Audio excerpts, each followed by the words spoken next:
नमस्कार. आज ट्यूजडे म्हणजेच मंगळवार ऑगस्ट 2, 2022 द हिंदू या न्यूजपेपर च्या अनालिसिस मध्ये आपलं स्वागत आहे. यापूर्वी मी लोकसत्ता न्यूजपेपरचं अनालिसिस ही केलेलं आहे, म्हणजे आजच्याच तारखेचं व डेली करत आहे, तर ते पण तुम्ही पाहू शकता. पण जे हे आहे ते इंग्लिश वृत्तपत्र आहे व लोकसत्तामधील ज्या बातम्या आहेत त्या राजकीय आहेत.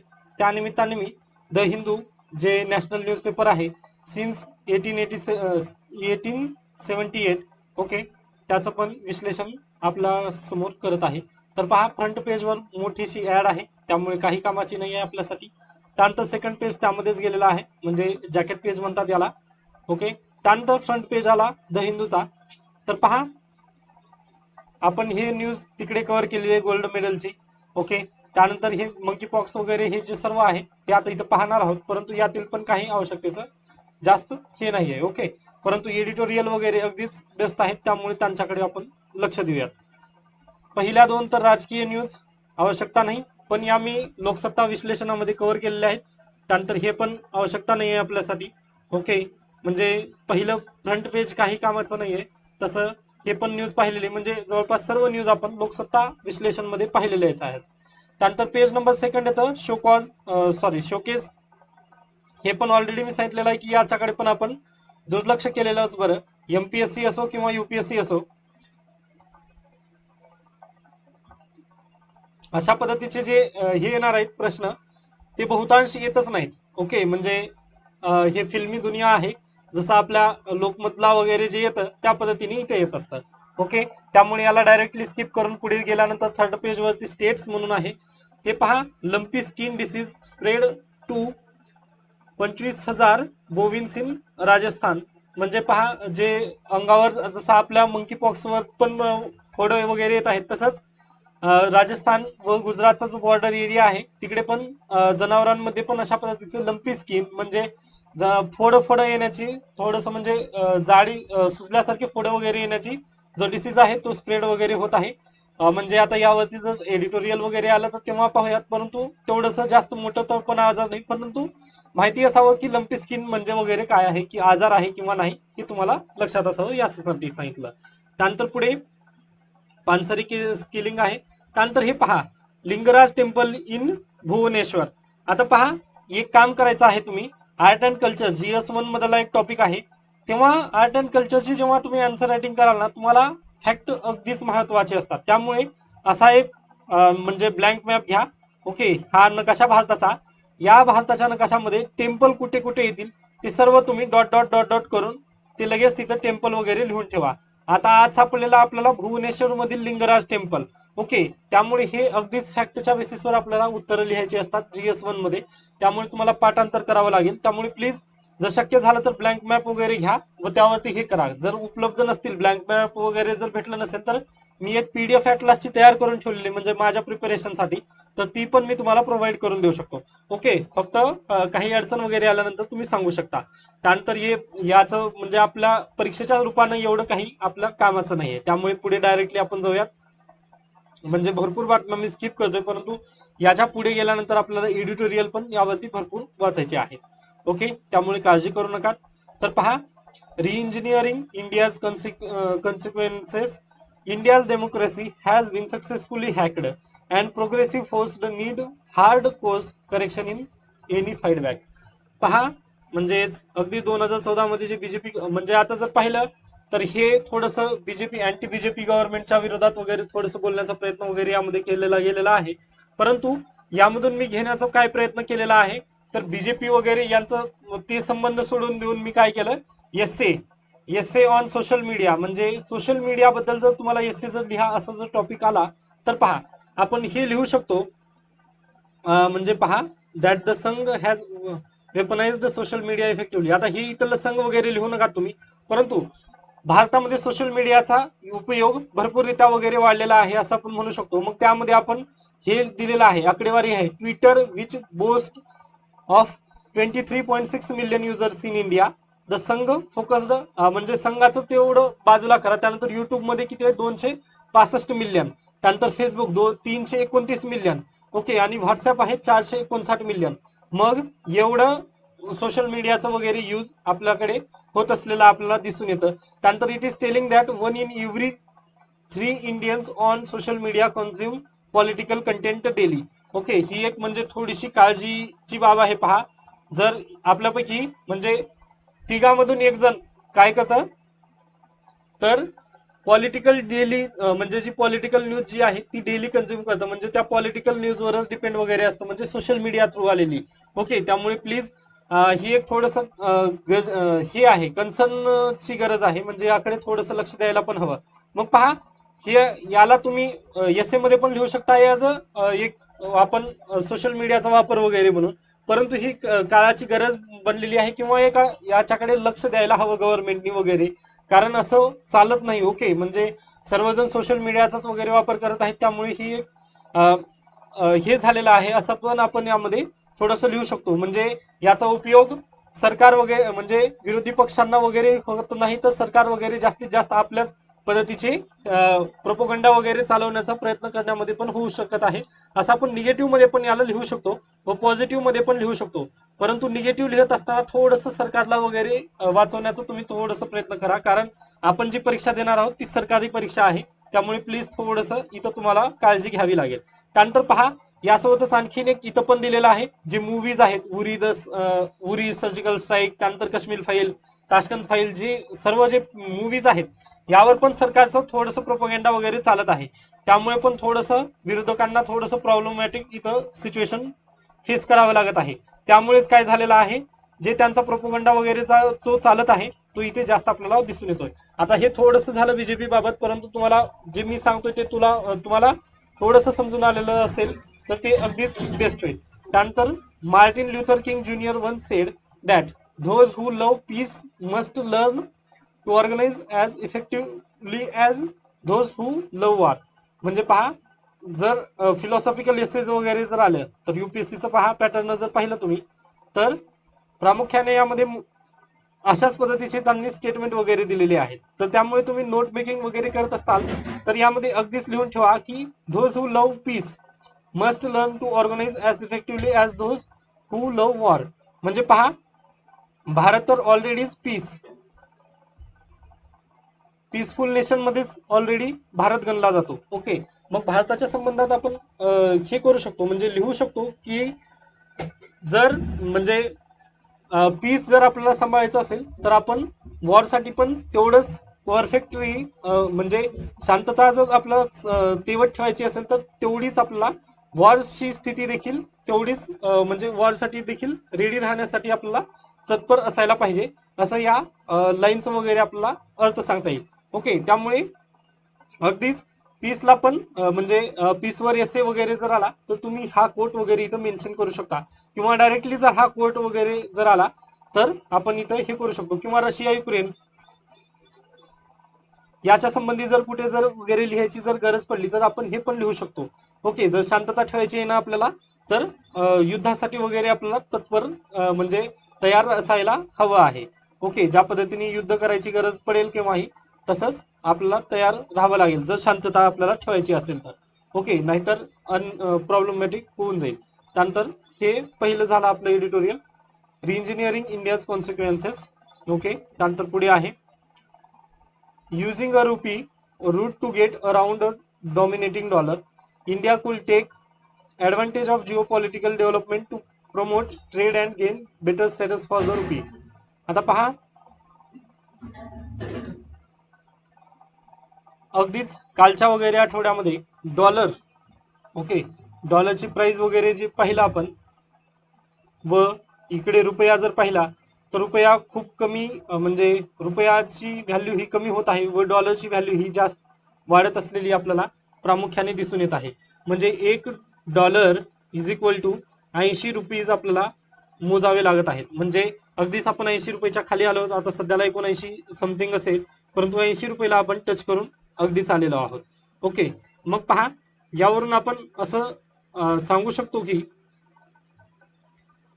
तर जर ही मागणी म्हणजे यामध्ये जे आपलं रुपया वगैरे जे वीक होत आहे, म्हणजे डॉलर जेवढा स्ट्रॉंग होत आहे तेवढा आपलं रुपया वीक होत आहे, तर याच्यासाठी आपण याच्यासाठी एक उपाय म्हणून काय करू शकतो, तर जे डॉलरमध्ये जे विनिमय वगैरे होणार आहे, आपलं जे व्यापार डॉलरच्या रूपांमध्ये आपण करतो, ते व्यापार आपण डॉलरमध्ये न करता अन्य कोणत्या तरी दुसऱ्या चलनामध्ये वगैरे करायला पाहिजे, असं भरपूर जण सजेशन वगैरे देत होते. तर त्याच संदर्भात आजचा हा लेख आहे.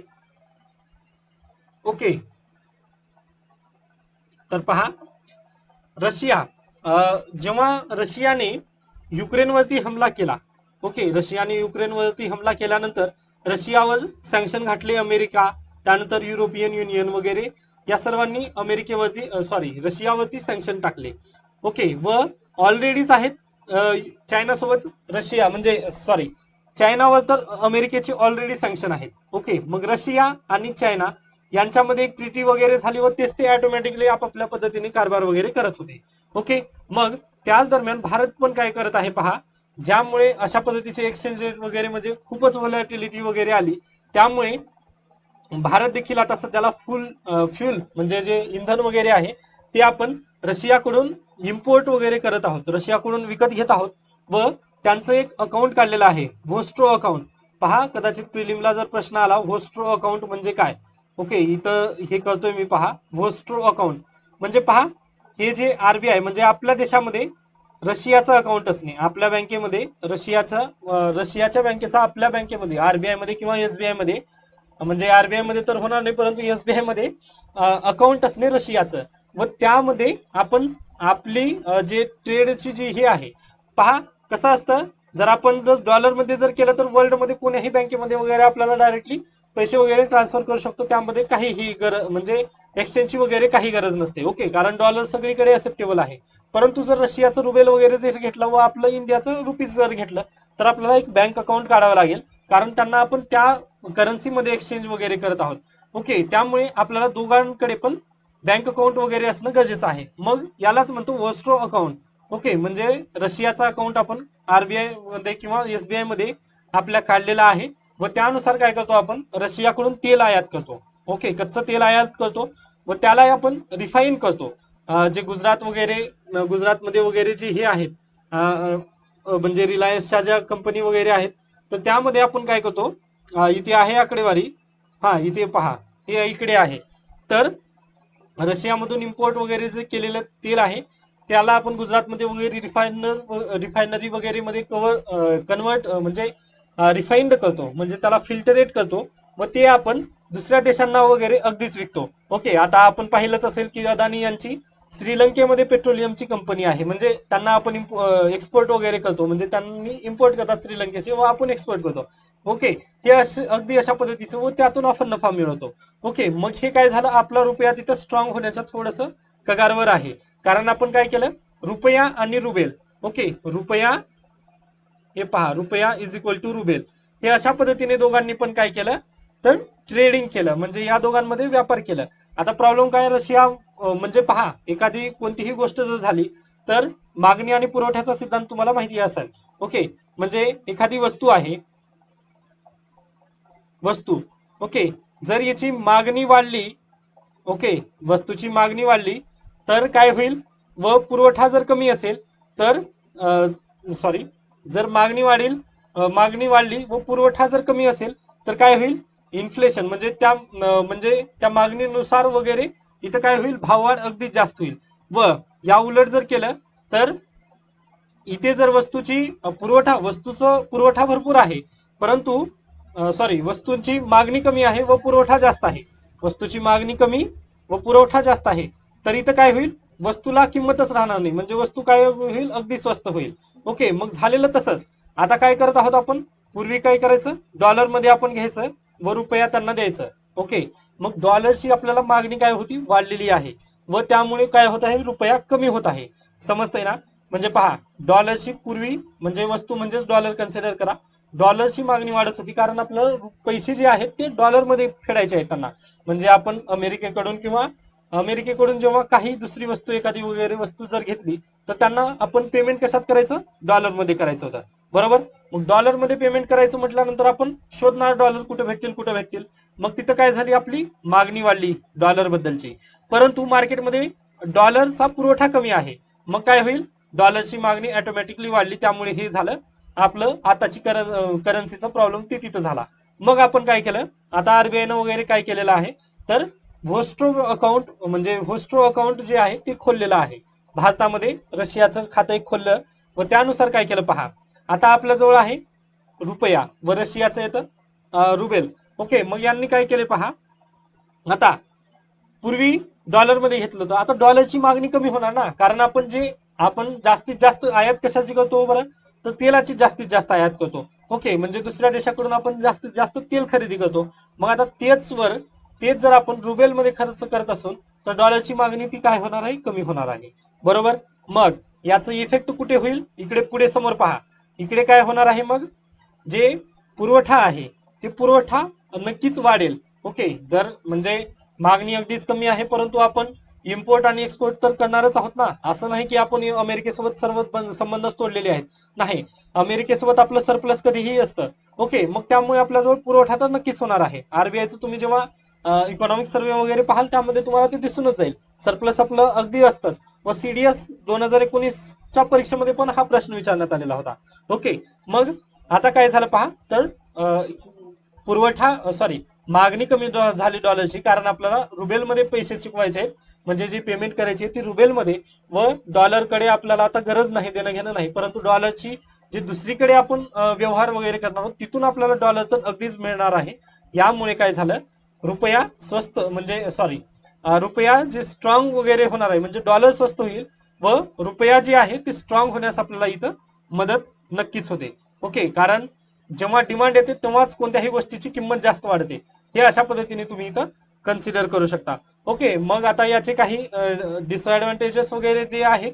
ओके, म्हणजे प्रत्येक जण वगैरे या अशा पद्धतीचे इम्पोर्ट वगैरे हे करणार नाही. त्यानंतर अमेरिका वगैरे सँक्शन लावण्यासाठी अगोदरच तयार होऊन बसते व त्यांना रशियासोबत वगैरे गेलेलं वगैरे अगदी परवडत नाही, ते आपल्याला माहिती आहे.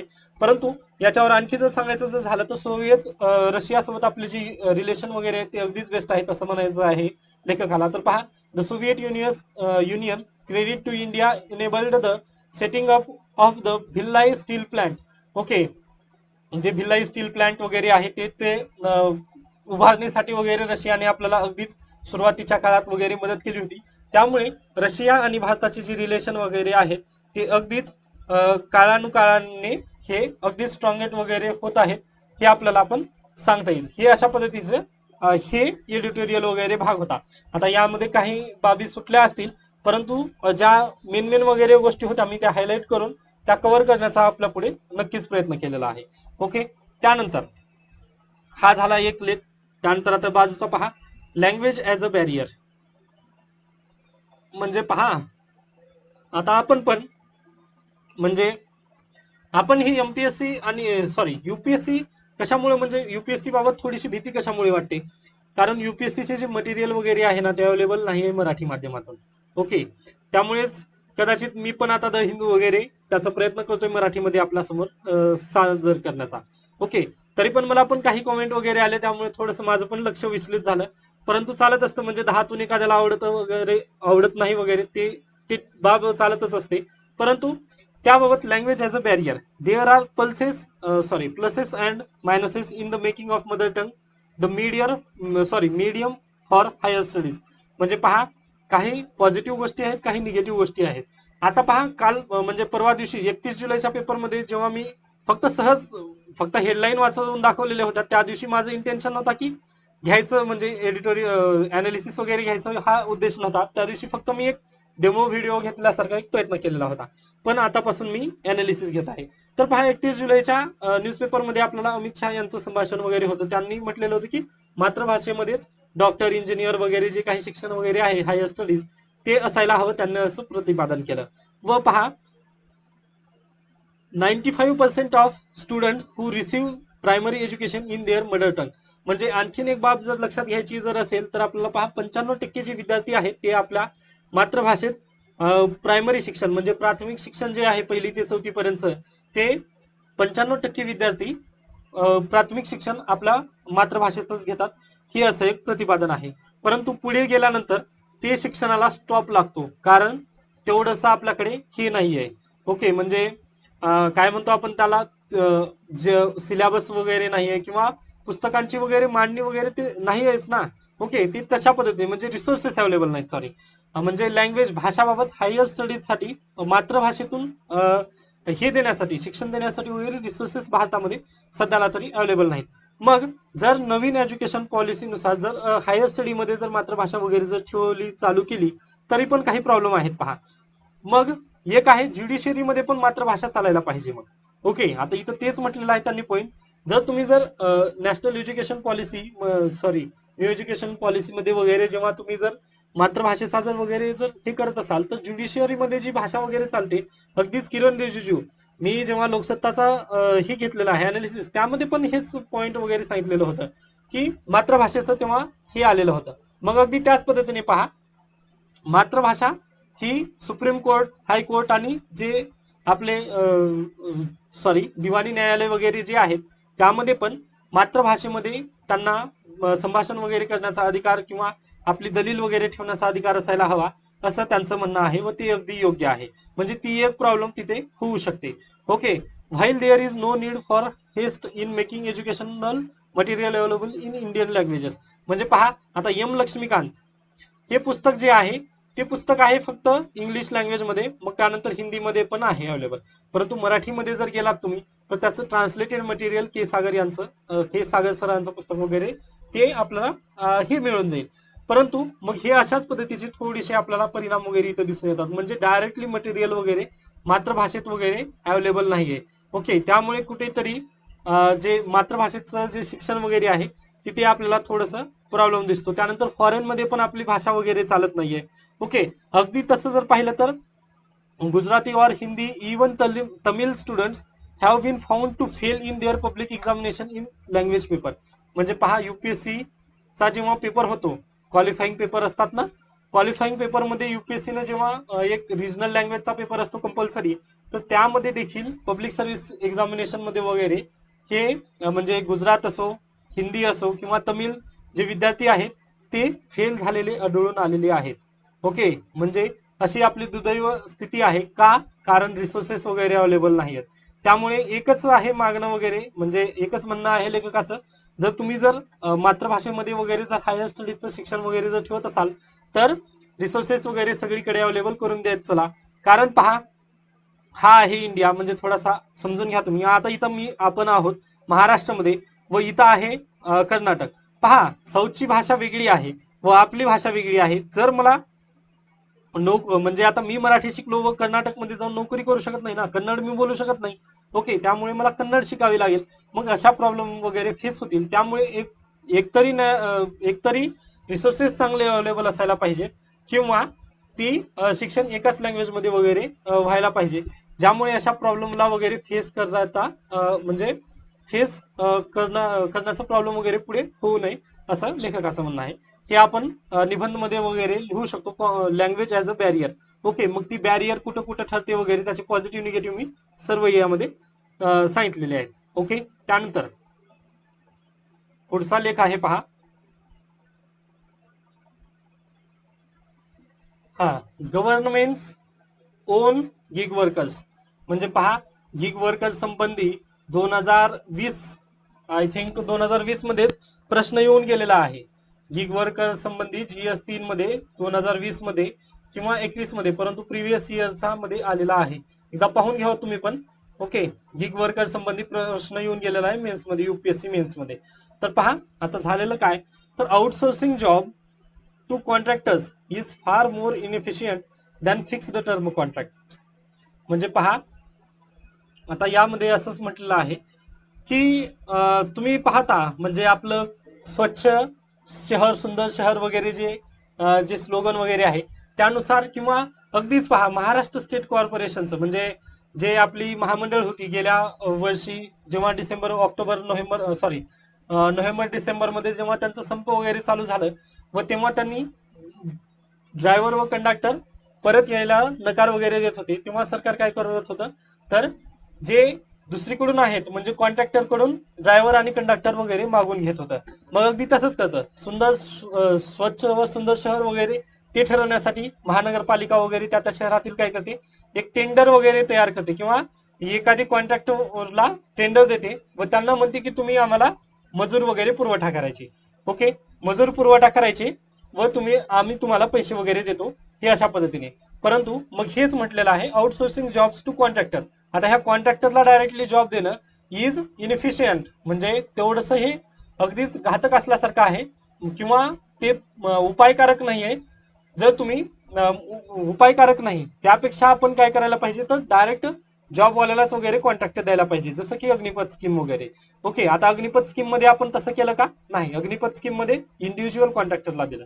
ओके, हे अगदीच त्यांनी ती इथं म्हटलेलं आहे पहा, अग्निपथ वगैरे प्रोटेस्ट वगैरे ते चालू झालं. सॉरी, हे इथं मी टिक वगैरे केलेलं आहे, ते तुम्ही वाचू शकता.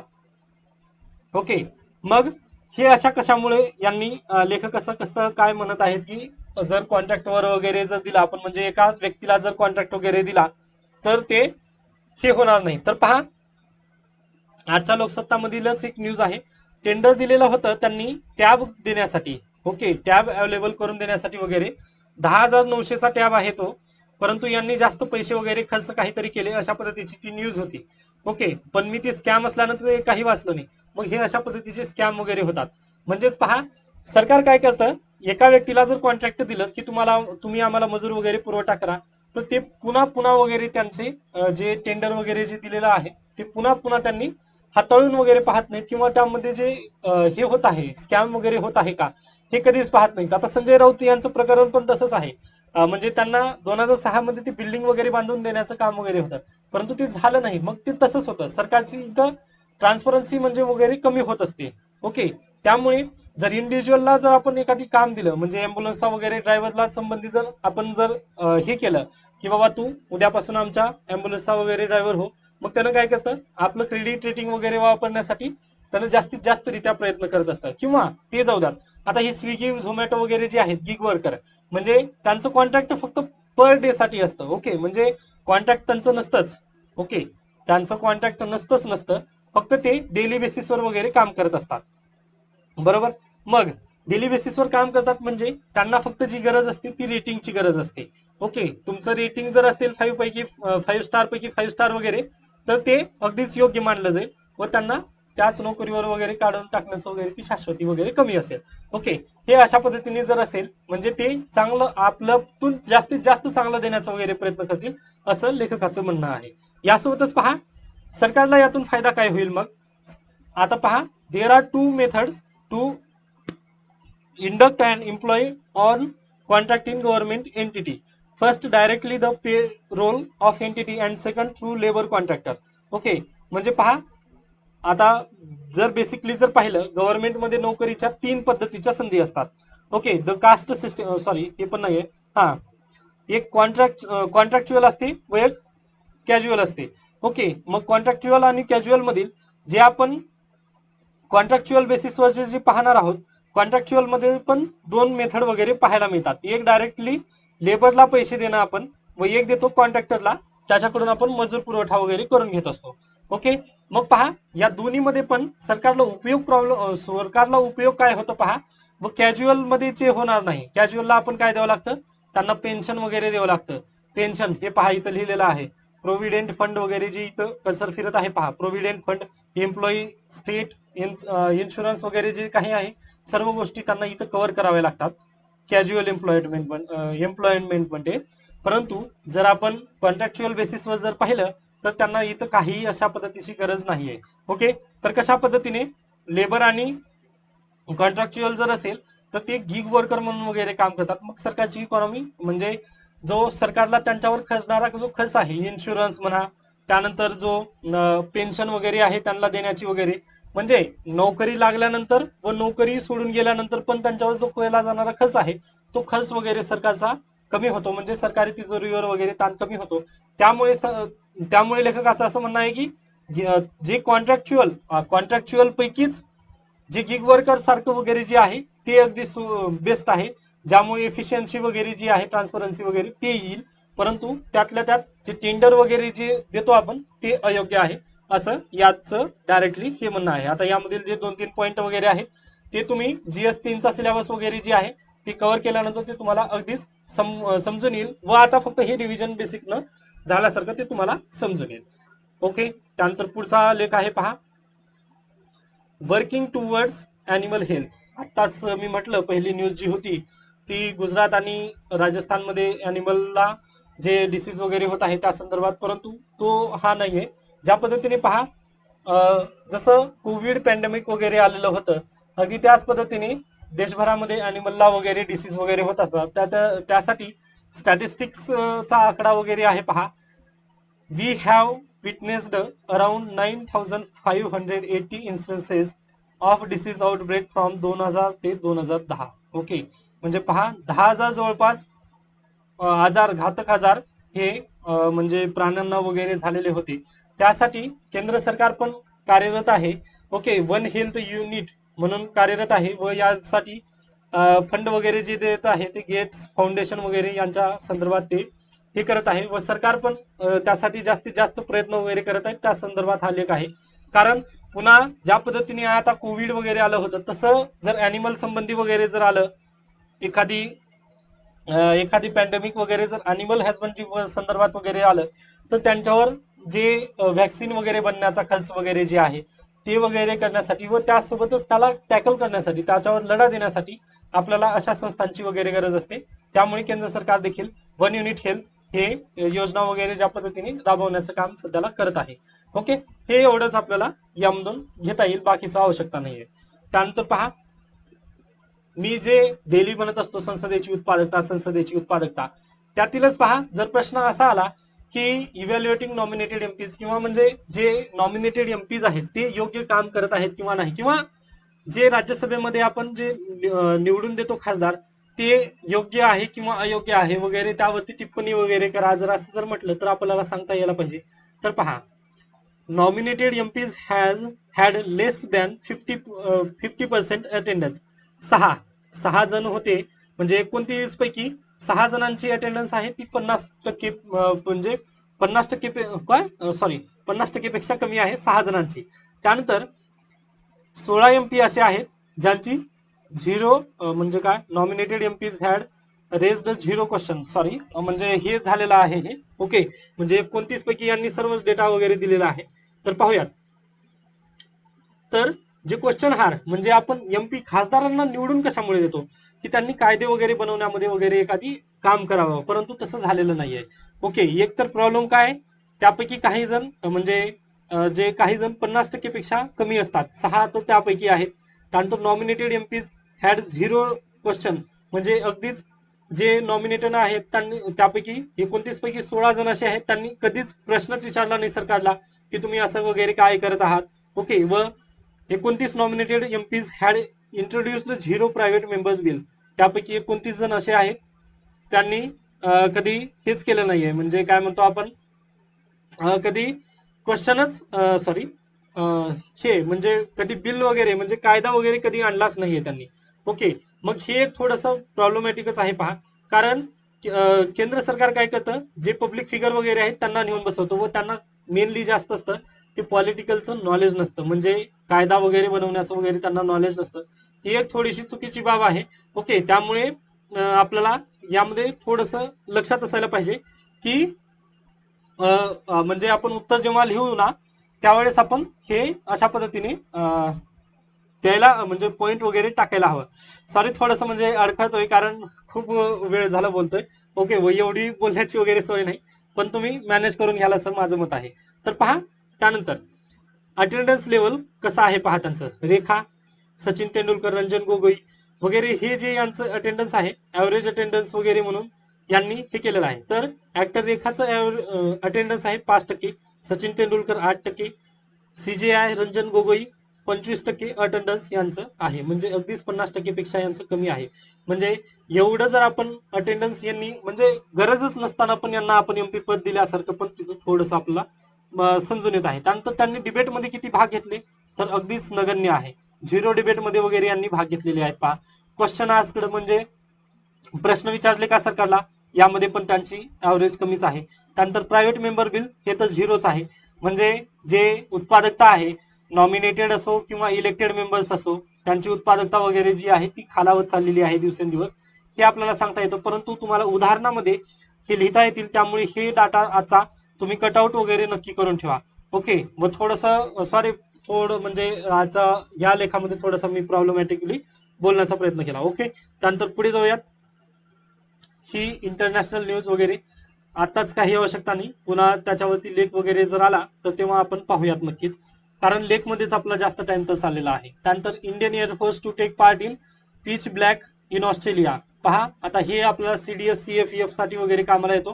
तर इंडियन एअरफोर्स हे पिच ब्लॅक याच्यासाठी म्हणजे ऑपरेशन सॉरी जे कवायत असते, ओके, इंडियन एअरफोर्सची ऑस्ट्रेलियामध्ये जी कवायत आहे त्यासाठी वगैरे त्यांनी पार्टिसिपेशन वगैरे करत आहे. त्यानंतर पुढे Har Ghar Tiranga taking the national flag into homes. आता पहा हे येणारच आहे. आता ऑगस्ट महिन्यामध्ये यावरच जास्तीत जास्त न्यूज वगैरे चालणार, त्यामुळे मी हे बोलत नाहीये, कारण हे जे आहे बीजेपी अजेंडा वगैरे जास्त दिसून येतो. व परंतु एक आजच सांगू शकतो की कम्युनल स्पिरिट वगैरे जास्तीत जास्त वाढण्याचा प्रयत्न या हर घर झेंडा मधून वगैरे कार्यक्रमातून होणार आहे. हे तेवढं तुम्ही आज देखील लिहू शकता निबंधावरती, व तुमचे जे मनातील पॉईंट आहेत ते नक्की तुम्ही लिहू शकता, त्याबद्दल काही नाही आहे. त्यानंतर पुढे चला, काही आहेत का पाहूयात न्यूज, म्हणजे जे आवश्यकताचे आहेत ते घेतोय मी. ओके, बाकी तर म्हणजे अगदीच मी सर्व क्लिअर करण्याचा नक्कीच प्रयत्न करतोय, व जास्त बोलण्यामुळे थोडस मला पण हे होत आहे. ओके, तुम्ही समजून घ्याल आय होप. त्यानंतर हे मी तिकडे क्लिअर केली होती गोल्ड मेडल संबंधीची न्यूज. ओके, व ही मेडलची टॅली तुम्ही प्लीज एकदा नोटबुक मध्ये वगैरे लिहून ठेवा. ओके, त्यानंतर पुढे चला, पुन्हा येतं text and context. He directly summary असते. ओके, हे समरी असते, त्यामुळे ह्याला पण मी जास्त लक्ष देणार नाही.